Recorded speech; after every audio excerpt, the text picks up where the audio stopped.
প্রায় ৫৮ বছর হয়ে গেল তিনি পৃথিবীতে নেই, তবুও কালী পুজোতে এবং অন্যান্য যে কোনো জায়গায় শ্যামা সঙ্গীতের কথা উঠে আসলেই সবার প্রথমে মনে পড়ে যার নাম, তিনি হলেন পান্নালাল ভট্টাচার্য। শ্যামা সঙ্গীতের দুনিয়ায় কয়েকজন প্রথম সারির সঙ্গীত শিল্পীদের মধ্যে অন্যতম ছিলেন পান্নালাল ভট্টাচার্য। প্রভাব, প্রতিপত্তি, যশ, খ্যাতি সবই ছিল তার ভাণ্ডারে। কিন্তু নিজের জীবদ্দশায় বারবার শ্মশানে যেতেন কিছু একটা খুঁজতে। একটা সময় পান্নালাল ভট্টাচার্য ছিলেন ঘোরতর সংসারী। সেখান থেকে হঠাৎ করেই মাত্র ৩৬ বছর বয়সে আত্মহত্যার পথ বেছে নিয়েছিলেন তিনি। কি হয়েছিল তার? কি এমন খুঁজতে বারবার শ্মশানে যেতে হতো তাকে? কেনই বা অকাল বয়সে আত্মহত্যার পথ বেছে নিয়েছিলেন পান্নালাল? আমার আজকের এই ভিডিওতে আমি সেই সব প্রশ্নের উত্তরই তুলে ধরার চেষ্টা করেছি এই মহান শিল্পীর জীবনের কিছু কথা আপনাদের সঙ্গে শেয়ার করতে। আশা করি আপনাদের ভালো লাগবে। নমস্কার, live stories with Soma YouTube চ্যানেলের সকল দর্শক শ্রোতা বন্ধুকে আমন্ত্রণ জানাই আমার আজকের ভিডিওটিতে। ১৯৩০ সালে হাওড়ার বালিতে জন্ম হয়েছিল পান্নালালের। ১১ জন ভাই বোনের মধ্যে সব থেকে ছোট ছিলেন পান্নালাল ভট্টাচার্য। পান্নালাল কখনো নিজের বাবাকে দেখতে পাননি। তিনি যখন তার মায়ের গর্ভে ৭ মাসে পড়েছেন তখনই তার বাবা মারা গিয়েছিলেন। ফলে পান্নালাল মানুষ হয়েছিলেন নিজের দাদাদের হাতেই। বিশেষত তার মেজদাদা ধনঞ্জয় ভট্টাচার্য ছিলেন তার সব থেকে প্রিয়। তাদের পরিবার প্রথম থেকেই ছিল শাক্ত পরিবার, ফলে পরিবারে ভক্তির রসের ধারা ছিল বহমান। তা পান্নালালের মধ্যেও বাহিত হয়। তার ঠাকুরদাদা ছিলেন নিজেই একজন পুরোহিত, ফলে বাড়িতে পুজো অর্চনাও লেগেই থাকতো। দাদা ধনঞ্জয় ভট্টাচার্য নিজের ছেলের মতন করে মানুষ করেছিলেন পান্নালালকে, আর ধনঞ্জয়ের স্ত্রী ছিলেন পান্নালালের কাছে তার মায়ের মতো। পান্নালালের বয়স যখন ১৮ কি ১৯ বছর, সেই সময় বালিতে বারেন্দ্রপাড়ার মাঠে খেলতে খেলতে হঠাৎ করেই তার চোখে একবার বল লেগে গিয়েছিল। এ সময় তার চোখে গুরুতর চোট লাগে। কলকাতা মেডিকেল কলেজে ৪৫০ টাকা দামের ২৫টি ইঞ্জেকশন দেওয়ার পর পান্নালালের চোখ বেঁচে ওঠে, কিন্তু চোখের মণি কিছুটা সরে গিয়েছিল। ধনঞ্জয় ভট্টাচার্য এবং তার স্ত্রী পান্নালালের সেবা শুশ্রূষা করে তাকে তার চোখ ফিরিয়ে দিয়েছিলেন। ফলে দাদা বৌদিদের আরো বেশি করে আঁকড়ে ধরেছিলেন পান্নালাল। তবে শুধুমাত্র ভক্তিরস না, পান্নালালের গলায় সুর ছিল দুর্ধর্ষ। বর্তমান যুগে রেডিওর বিষয়ে খুব একটা বেশি মানুষ জানেন না। এই প্রজন্মের মাত্র হাতে গোনা কয়েকজন মানুষের কাছে রেডিও বিষয়টি কিছুটা কাজের, কিন্তু দুটি সময় রেকর্ডিং এবং রেডিও হঠাৎ করেই যেন জীবন্ত হয়ে ওঠে। সেই সঙ্গেই জীবন্ত হয়ে ওঠেন কিছু হারিয়ে যাওয়া শিল্পী। দুর্গাপুজোর আগে মহিষাসুর মর্দিনীর মাধ্যমে যেমন ভাবে হঠাৎ জীবন্ত হয়ে ওঠেন বীরেন্দ্রকৃষ্ণ ভদ্র, তেমন করেই কালী পুজোর সময় হঠাৎ চর্চার মধ্যে উঠে আসেন পান্নালাল ভট্টাচার্য।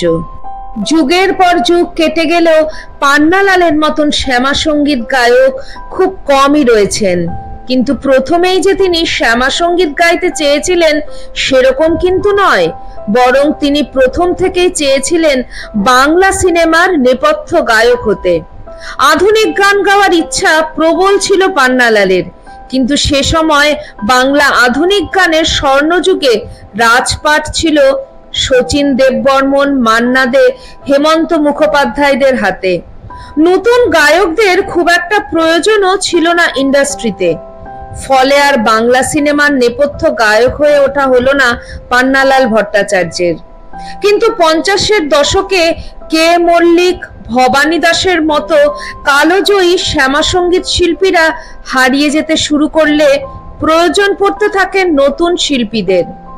ঠিক সেই সময় তার দাদা ধনঞ্জয় ভট্টাচার্য পান্নালালের কণ্ঠে আধ্যাত্মিক সঙ্গীতের সুর খুঁজে পান। নিজে নিয়ে গিয়ে HMV রেকর্ড কোম্পানিতে সুপারিশ করেন ধনঞ্জয় ভট্টাচার্য। তিনি বললেন, আজ থেকে এখানে ভক্তিগীতির দায়িত্ব দিন পান্নাকে, ও কোম্পানির মুখ রাখবে। পান্নালাল ভট্টাচার্য তার দাদার কথা কোনোদিন ফেলতে পারতেন না, তাই বাংলা আধুনিক সিনেমার প্লেব্যাক করার স্বপ্ন ছেড়ে দিয়ে তিনি অনায়াসে গলায় ধারণ করে নিলেন মায়ের গান। সেখান থেকেই শুরু হলো পান্নালাল ভট্টাচার্যের শ্যামা সঙ্গীতের ধারা। পান্নালাল ফুটবল খেলার দারুণ ভক্ত ছিলেন, মোহনবাগানের চির সমর্থক ছিলেন, শ্যামা সঙ্গীত গায়ক। তার ফুটবলের নেশা এতটাই বেশি ছিল যে মোহনবাগান হেরে গেলে তিনি নাকি গানের রেকর্ডিং পর্যন্ত বাতিল করে দিতেন। দারুণ ঘুড়ি ওড়াতে পারতেন পান্নালাল। দাদার সঙ্গে মাছ ধরার কম্পিটিশনও করতেন পান্নালাল ভট্টাচার্য। দাদাকে নিজের আইডল হিসাবে মানতেন তিনি। তার মতো করে ধুতি পরা, তার মতো করে হাতের লেখা, এমনকি তার হাঁটা চলা এবং কথা বলাতেও দাদা ধনঞ্জয়ের ছাপ লক্ষ্য করা যায়। তিনি ভক্তিগীতিও নিজের দাদাকে দেখেই শিখেছিলেন। তার ধারণা ছিল মেজদাদার থেকে ভালো ভক্তিগীতি এখানে কেউ গাইতে পারেন না। যে কোনো অনুষ্ঠানে গেলে তার দাদার আগেই তিনি গান গেয়ে চলে আসতেন। তিনি মনে করতেন যদি মেজদাদা থাকেন তাহলে তিনি আর গান গাইতে পারবেন না। অন্যদিকে আবার মেজদাদা ধনঞ্জয় মনে করতেন পান্নালাল তার থেকে অনেক ভালো শ্যামা সঙ্গীত গায়ক। তার মতো করে মা কথাটা উচ্চারণ করতে আর কেউ পারতেন না। তবে নিজেকে নিয়ে এবং নিজের গান নিয়ে কোনোদিন সন্তুষ্ট ছিলেন না পান্নালাল। সব সময় তিনি চাইতেন মা ভবতারিণীকে দেখতে। শোনা যায় তার দাদা ধনঞ্জয় ভট্টাচার্য নাকি বহুবার মা ভবতারিণীকে দেখেছেন, কিন্তু পান্নালাল কখনোই তার মাকে দেখতে পাননি। এই নিয়ে তার আক্ষেপ চিরকালের। পান্নালালের জীবনে অনেক ধরনের অলৌকিক ঘটনা ঘটলেও মা কালীকে তিনি দেখতে পাননি। শোনা যায় একদিন অনুষ্ঠান শেষে শিল্পী বন্ধুদের সঙ্গে বাড়ি আসার সময় বালি স্টেশনের কিছুটা আগে হঠাৎ করেই ট্রেনের মধ্যে অঝরে কাঁদতে শুরু করেছিলেন পান্নালাল ভট্টাচার্য। জিজ্ঞাসা করায় তিনি বলেছিলেন, মা ভবতারিণীকে আজকে তুঁতে বেনারসি পরানো হয়েছে। কেউ বিশ্বাস না করায় পান্নালাল চ্যালেঞ্জ ঠুকে বলেছিলেন তিনি নেমে দেখতে চান। তারপর পান্নালালের কথায় যখন মানবেন্দ্র মুখোপাধ্যায়, নির্মলা মিশ্রের মতন শিল্পীরা মন্দিরে গিয়ে দেখেন তখন তারা একেবারেই হতবাক হয়ে যান। সকলেই দেখেন মা ভবতারিণীকে সেদিন তুতে রঙের বেনারসি পরানো হয়েছে। এমন আরো অনেক অলৌকিক ঘটনা ঘটেছে পান্নালালের জীবনে, কিন্তু আদর্শ গুরু না থাকার কারণে মায়ের কৃপা ধরে রাখতে পারেননি তিনি। কালী পুজোর সময় দক্ষিণেশ্বরে অনুষ্ঠান করার পর সেখানেই সারা রাত কাটাতেন পান্নালাল ভট্টাচার্য। বারবার মাকে দেখার চেষ্টা করতেন, কিন্তু কখনোই সফল হতে পারেননি। যত দিন গেছে এই তৃষ্ণা আরো বাড়তে শুরু করেছিল তার। দাদা ধনঞ্জয় শ্যামা সঙ্গীত গাইতেন, তিনিও গেয়েছেন। তাহলে শুধু দাদাকে দেখা দেবেন কেন মা? এই প্রশ্ন তিনি বারবার করেছেন মা ভবতারিণীকে। একটা সময় পান্নালাল ছিলেন দারুণ সংসারী। নিজের হাতে কন্যাদের চুল বেঁধে দিতেন, নিজে পছন্দ করে স্ত্রীর জন্য শাড়ি নিয়ে আসতেন, তাদের সঙ্গে সময় কাটাতে পছন্দ করতেন। সেই পান্নালাল আস্তে আস্তে সংসারের বাঁধন ছিঁড়ে বেরিয়ে যেতে শুরু করলেন। দিনের বেশিরভাগ সময়টা শ্মশানে গিয়ে কাটাতেন, সেখানেই পড়ে থাকতেন, কিছু একটা খোঁজার চেষ্টা করতেন, বাড়িতে সময় দিতেন না। মা কালীকে দেখার একটা বায়না অত্যন্ত গভীরভাবে চেপে বসেছিল। শ্মশানে গিয়ে শিশুর মতন করে কাঁদতেন আর মা ভবতারিণীকে স্মরণ করতেন, কাছে যেতে চাইতেন। সংসারের বাঁধনে তাকে আর বাঁধা যেত না। মাকে পেতেই হবে এই লক্ষ্য নিয়ে তিনি সংসার থেকে ধীরে ধীরে বিভাগী হতে আরম্ভ করলেন। শেষে এলো অভিশপ্ত সেই 1966 সাল।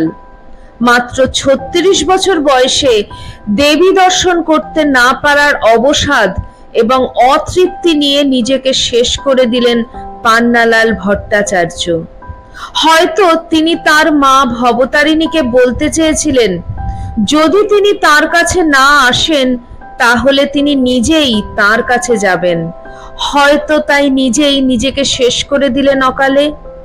যাওয়ার আগে তিনি রেখে দিয়ে গেলেন তার শ্যামা সঙ্গীতের অপার ভান্ডার।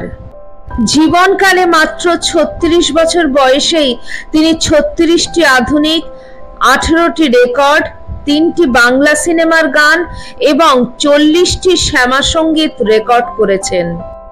এছাড়াও শ্রী অভয় নামে তিনি লিখে এবং সুর করে দিয়ে গেছেন বেশ কিছু শ্যামা সঙ্গীত, যা আজও প্রাসঙ্গিক করে রাখে এই কালজয়ী শ্যামা সঙ্গীত স্রষ্টাকে।